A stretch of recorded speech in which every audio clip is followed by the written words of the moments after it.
Chris, why did you go away from the zone once you got within 1 point the other night? I don't remember.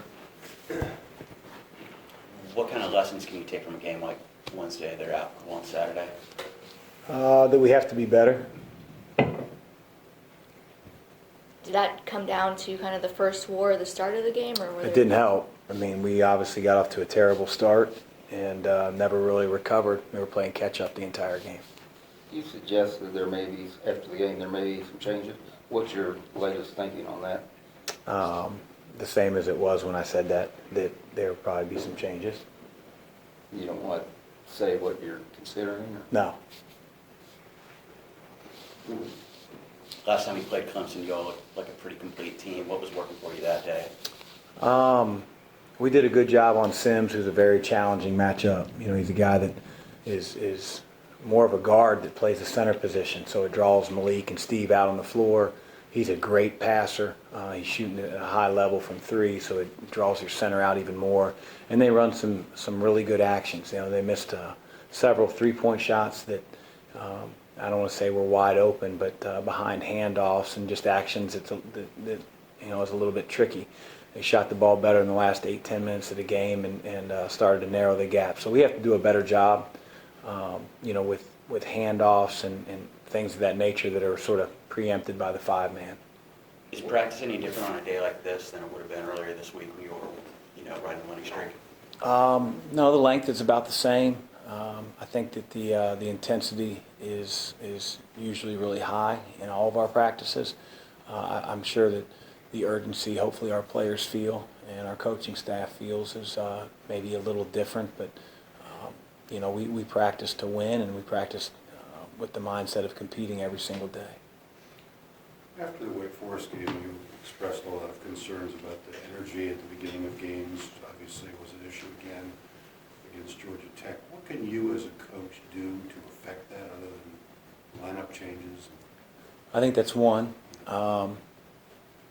You know, you could script some of the things that you want to, you know, run offensively. You know, I know football teams do that. Some basketball teams do it. These are going to be the first 3 or 4 plays. But generally, I think the tone is set by your defense. And so you can't necessarily script that because, you know, you're going against whatever the other team's running. And, you know, we have to have guys on the floor that are ready to go. And the defense keeps us in the game or keeps us in that 4-minute segment regardless of how our offense is going. And I think when you go on the road, you have to do a great job of taking care of the ball early and get a shot. And we haven't been great at that, and that's something that we're trying to address and improve. As you practice and prepare, what is the message as far as showing that energy in practice or in games in order to get more Yeah, I mean, time? we talk about it, Tim. I mean, I don't know other than doing it, and like you talked about lineup changes. I mean, like, you know, believe me, we don't just sort of roll into the next game and, you know, not having addressed it. And it does have to change, that's for sure. Have you ever scripted offensively early in the game? Not that many plays. We'll script a couple. The poor shooting, do you just one of those nights, or do you attribute it to other factors? We missed a lot of open looks that our teams made all year. I don't know if game pressure affected it, but you know, the looks that we generated, whether it was in transition or whether it was in the half court, primarily were from guys that we wanted shooting the ball, and were open looks. And you know, we're a team that usually knocks in a few more than we did. And so we're going to continue to take those shots. And three-point shooting didn't cost us the game, though. I mean, we still had a chance to win, regardless of how abysmal we shot the ball. I don't think we'll shoot it that poorly in any other game. But if we do, we have to figure out a way to win the game around that or despite that. Chris, most coaches would say they would much rather learn from a win. Are there times when you think the guys could learn more from a loss occasionally?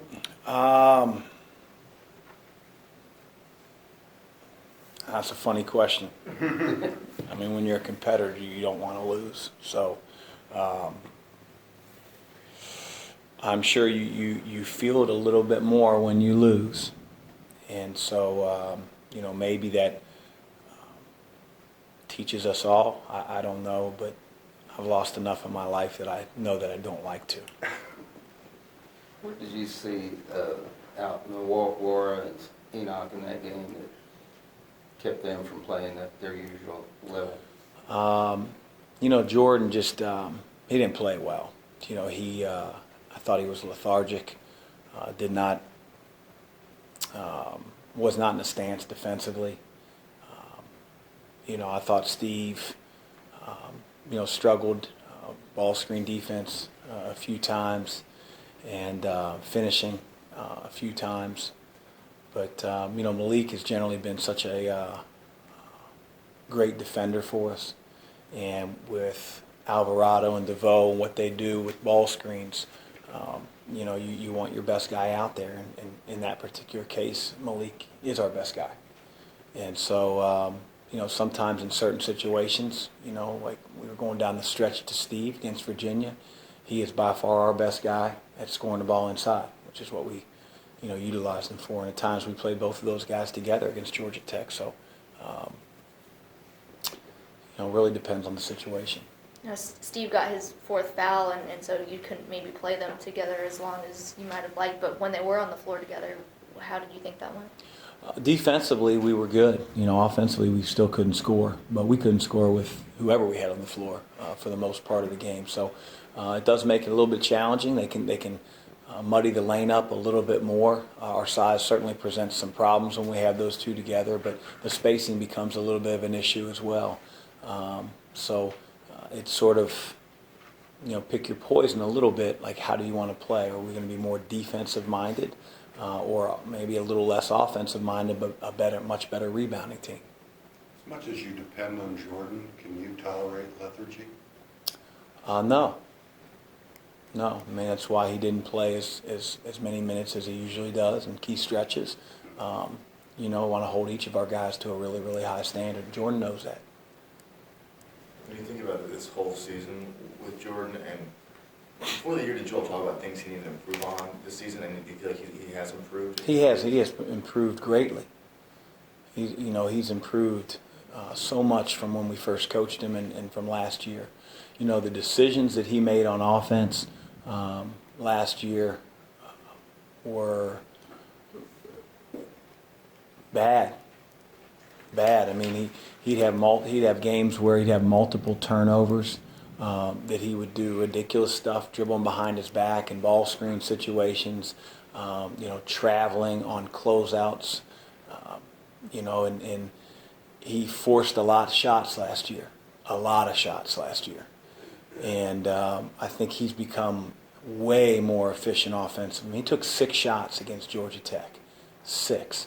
And, he gets maligned at times for not being a guy that delivers. I mean, you talk about a guy that's gone from last year, out of the team element at times, taking, wild shots. He's really, really tried to do the things that help his team win and be more efficient. Defensively, from last year to this year, it's night and day. He's guarded the ball as well as anybody on our team, whether that's a 4-man or a 2-guard. But he did not compete the other night. He was bad, and I do not want to have bad Jordan Wara, and he knows that. And he wasn't the only one. And again, I give great credit to Georgia Tech. I thought their guys played really hard, but he wasn't the only one that didn't show up, so to speak. Ryan didn't make a ton of shots either the other night, but what do you see from him on the defensive end? It seems like he's really settled in and able to switch between man and zone pretty seamlessly. Well, Ryan's a very, very smart player, but he does lack in size and athleticism. When we were in man, he got beat. He got beat baseline. They just missed an easy layup. He got rejected right down the lane for a layup. That's what prevents him from being on the floor at times. He's got to be stronger with the ball. I don't think Ryan's going to have nights where he goes 1 for 8 from 3. But, And I do think the next one that he shoots is going in. So it's our job to figure out ways to get him looks, and he's got to be better than he was against Georgia Tech on the defensive end. Is there a common thread in David's turnovers? I wouldn't say everyone. I thought against Georgia Tech he had some careless ones where the ball just sort of got knocked off his thigh and out of bounds. He's got to be ball strong. He's got to know that a lot of times because of his size, the only advantage guards have is to try to reach and slap low. So he's got to be able to have great ball placement on his drives. I think some of Dave's turnovers, and this maybe wasn't the case against Georgia Tech, but he's in search of a play every time he touches the ball. And as much as a playmaker as he is, you have to wave the white flag on certain possessions and say, hey, really good job defensively. Let's move it to the next guy. And at times he's tried to be in search of a play and figure out how can I make this pass and how can I get to the rim when maybe that's not what the situation is called for. As dynamic a player as he is there a temptation to let him play through some of that? Absolutely. And so, we just know that usually over time, you gain more experience and you learn, not to get burnt. Put your hand on the stove, as the old, children's lesson goes. That, we hopefully he learns in those situations, and we're going to keep putting him out there. And the turnovers go down, and the playmaking ability goes up, and the IQ of when to go and when not to becomes greater. Was he underappreciated in high school? I mean, he was not as highly touted as some other guys? The thing with David when I recruited him, and I've missed a lot during my career on guys, is I'd always get the word back from people that watched him play, or it would be a friend that would talk to my wife who would say to me, and I'd always get this I don't think he's that good a player. He doesn't score that much, and he can't shoot. It's I always thought he was going to be a good player because he's 6'5". He sees the game like not too many see, and he's willing to make the right play. He wasn't hungry to score. He still isn't. He just wants to be. He wants to make the right play, and then he's got a lot of things that you can't teach: his size, his athleticism, his quickness. So, I think I thought he was going to be a pretty good player. Did he suffer in high school? I didn't see him play that because his teammates were not up to his level in terms of. They won a state championship, so I don't think they suffered too much. I wish I could have suffered that way in high school. No, I mean, he was very well coached. They ran a great system. He had really good players around him. Maybe not elite, college level players, but certainly enough to be the best team in the state of Kentucky his senior year. Anything else for Coach? Thanks. Thank you.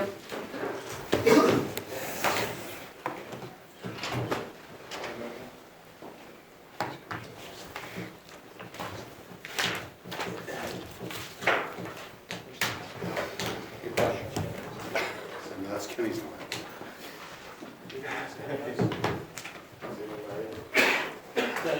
Yeah, that's it. Well, I know if you find a cheap